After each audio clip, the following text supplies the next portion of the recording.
Lebetkin, the Rabbi from another planet. Please like, share, and subscribe, and ring that little bell. Ring that little bell so you're notified when new videos drop. And I have been watching a good TV show, which kind of amazes me. I mean, a really genuinely good TV show, which is really genuinely entertaining.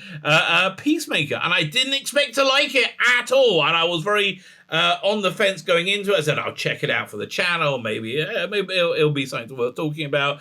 Fan-freaking-tastic. Okay? Fan-freaking-tastic. This is worth a subscription to HBOMax. If it's available where you are, it's absolutely worth a subscription to HBOMax. Tons and tons and tons of fun, tons and tons of heart. Listen, I'm going to go into the reasons why I wasn't psyched for it going in at the beginning of the review. But the review is, it's good. Okay, if you want the spoiler-free review, check this out. Honestly, it was made completely for me, which is a bit weird.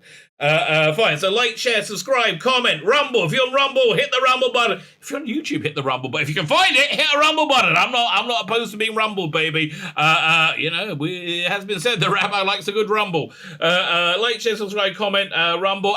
Substack. Remember my Substack? It's freaking awesome. It's an email newsletter. There's a link to it in the video notes.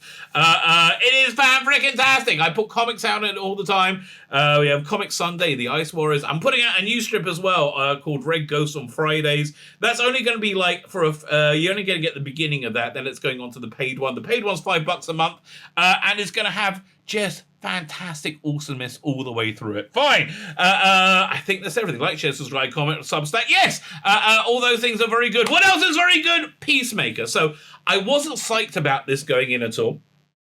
I was really turned off by John Cena. He had the thing recently where he mentioned Taiwan, and then he did a groveling apology in Chinese, saying, we mustn't talk about Taiwan, we mustn't embarrass the Chinese people. Oh no, and it was just like he was sucking China's dick, and it wasn't very pleasant, right? Wasn't very pleasant to watch, and I just went, oh, what a loser, right? And now I'm thinking, listen, when you're a star of that standard, he's not A-list. I think he's B-list. He's strong B-list.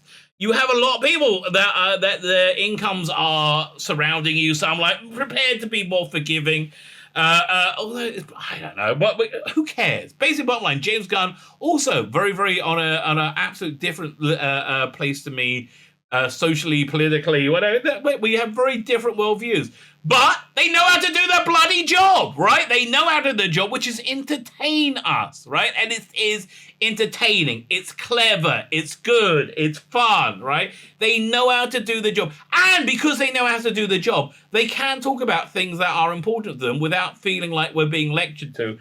At least I did, and I'm reasonably sensitive about this. Fine. So this carries on directly from Suicide Squad, which I enjoyed. Again, I enjoy HBO Max's content in general. I like Matrix Resurrections. Really? I mean, look, they spent the first half hour telling you, oh, this is garbage. Please, they're making us do it, and I don't want to do it. And then they spent the last 2 hours doing a completely organic and sensical continuation of the Matrix that for me, made a lot of sense, and I enjoyed it. I understand a lot of people out there hate it. I liked it. Anyway, but HBO Max putting out great content. They did Suicide Squad earlier this year, and John Cena's Peacemaker got spun out into making his own show. So another reason I wasn't psyched for the show, I didn't really like the character. He was kind of a villain. He was kind of a dick.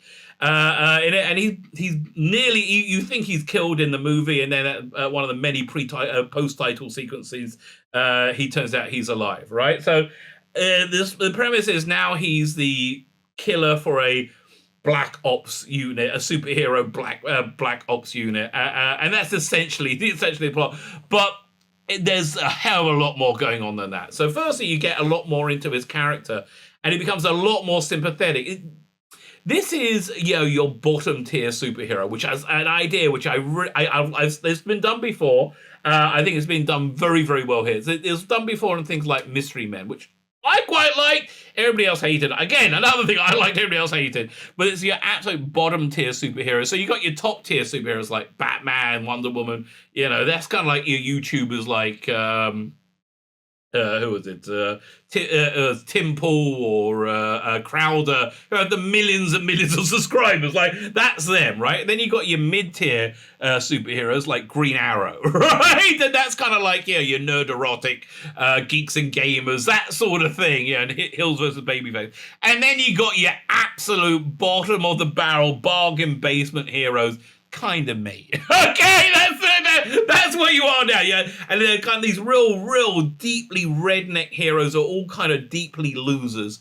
And they're very endearing because of it. So, firstly, we get to see a lot more about his life, and he lives a pathetic, awful life. Before he was in prison, he's in this awful trailer park. Well, it seemed awful to me. And everything's like very red, white, and blue stars and stripes. And then to add insult to injury, because he hasn't been there for 4 years, because he's been in prison 4.5 years, because he's been in prison all the time. He has to like break into his trailer park trailer to just get a bit of peace, and you see how deeply miserable he is, right? And how awful his life is, and that's when he's picked up by Argus, team by Argus, who is like his Agents of Shield, team for this. We do get a cameo, I think, shot on a cell phone by what was it, the Amanda Waller, famous actress, can't remember her name in it, but that's basically that. But we do get some a couple of the office drones from Suicide Squad, on his team. So we get to see a lot more of his life as it goes on there. We get to see his father, and we get to see really what's going on with him. So he was trained by his father from an early age to be like this super soldier. So that's his superpower. That's why he has knowledge of all this weaponry and all this stuff. And it turns out his father is a super racist, right? So, and everybody calls him a racist, and he's like really not. So I'm not really that bothered by the ethnicity of the the person I just go off screen. He's like, as long as they trained you and you can get the commies, and I can't see the words here, but he says, Jews and blacks, but he doesn't use such nice terms for them. That's played by Robert Patrick, and it's great. And then he's got again this completely dysfunctional group of handlers to do this completely dysfunctional job. So the first episode is him reorientating with life and getting out of prison, and you meet the best character, the absolute best character in the show, which is worth watching the show just for this character, which is Eagly. Eagly is his pet eagle. It must be CGI. It's fan-freaking-tastic. It's so funny. This eagle has so much personality. Literally, the eagle is hugging him when he sees him again. Like, that's how close a relationship Peacemaker has with Eagle. And there's the Eagly, and just everybody there are like these super-powered losers.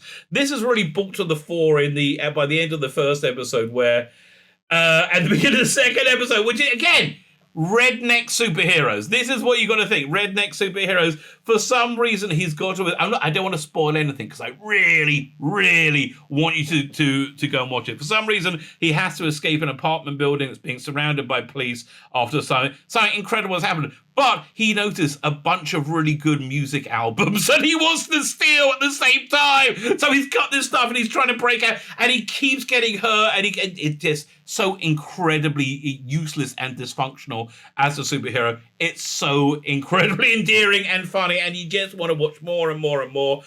All the characters are real characters, right? All the characters are characters that you're interested in watching.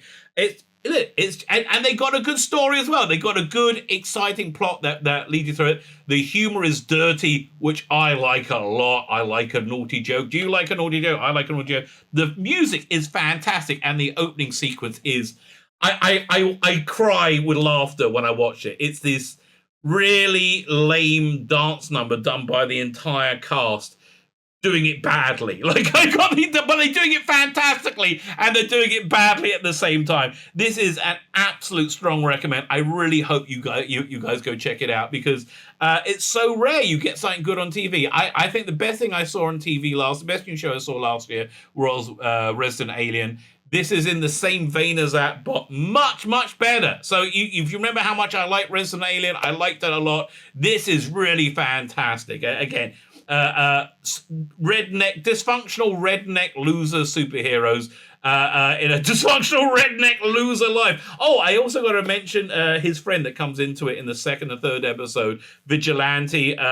Hilarious, just absolutely hilarious. And again, you get these, it's like loser superheroes hang out with each other who are essentially completely insane, like murderous psychopaths. So that's you get that all that. And the other reason that this show is awesome beyond awesome, and I really wish they go and look at this more, is they make Batmite into canon, right? Like that's the sort of stuff I would like to see by James Gunn. Batmite being canon. So James Gunn wrote and directed all 8 episodes. I don't know why they dropped 3 episodes together. This is strong enough they could do 1 episode a week, and I think it would have grown and been better for that. But again, it's really worth watching.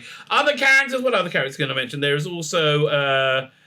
Danielle Brooks is the newest member of the team. They're doing this thing called Project Butterfly. You find out a little bit more of that. She's connected to Amanda Waller.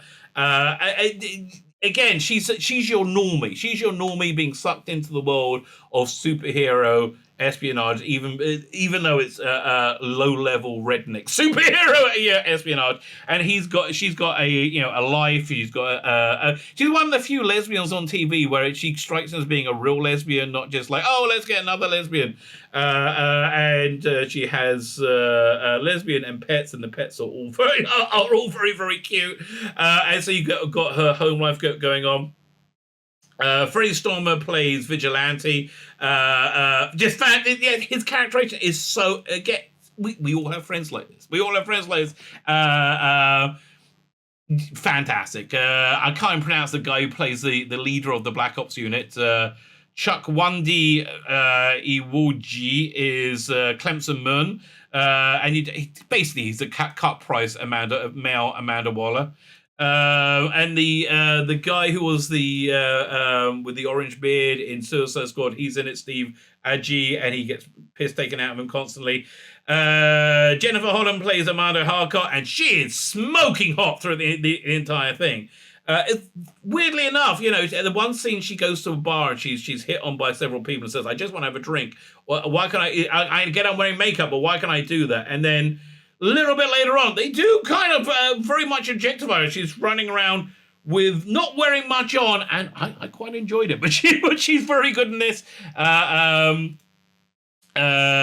She's been punished there because they knocked out Amanda Waller when they wanted to bring everybody home during Suicide Squad rather than saving the day. And again, if you want to know who all the cast is, just watch the opening titles. They're all in the opening titles, right? I loved, I love Robert Patrick playing his father. Perfect casting, perfect casting all the way. And there's a lot more going on with him. He's got much more superhero-y stuff going on, as you find out about towards the end of the third episode. As I said, I don't want to spoil this for you. I want you to sit down and enjoy it, because it's one of the few things that's enjoyable, right? More than anything in 2022, much more than 2021, we just need escapism, and this is exactly that. Great music, great fun, great characters, so much heart, knocking out the park, absolutely knocking out the park. Can't wait till next week. My name is Tzvi Lebetkin, the Rabbi from another planet. Please like, share, and subscribe, and ring the little bell so you're notified when new videos drop.